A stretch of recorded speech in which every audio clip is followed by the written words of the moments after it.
Kejadian ini diceritakan oleh seorang pemandu lori yang sering membawa muatan kayu dari pedalaman Pahang ke Kuantan.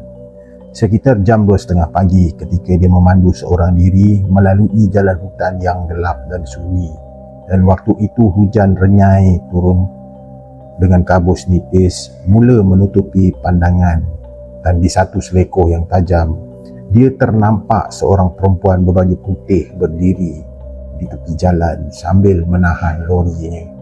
Dengan wajahnya yang pucat, rambutnya yang panjang menutupi separuh muka, dan ketika itulah hati pemandu lori itu terasa berat. Tapi kasihan, atas dasar kasihan dia berhenti dan membuka pintu penumpang.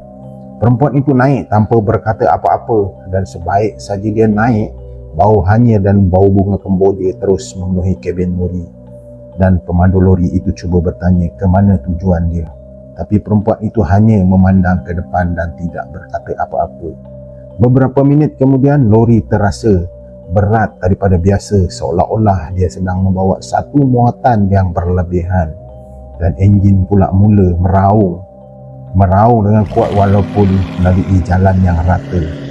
Sempat juga pemandu lori itu menjeling ke arah cermin sisi di bahagian penumpang dan pemandu itu, dan ketika itulah dia ternampak sesuatu yang membuatkan bulu roma dia berdiri.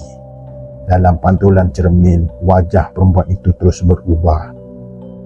Mata ia merah menyala dengan mulutnya melebar hingga ke telinga, dan rambutnya tidak lagi menutupi muka, malah terurai ke belakang seperti ditiup angin, walaupun ketika itu tingkap tertutup.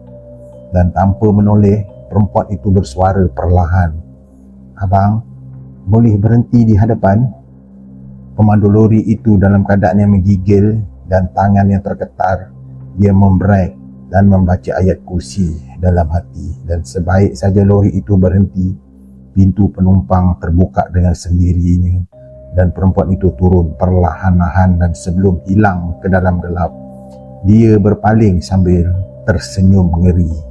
Dan selepas perempuan itu keluar dari lori terasa ringan semula.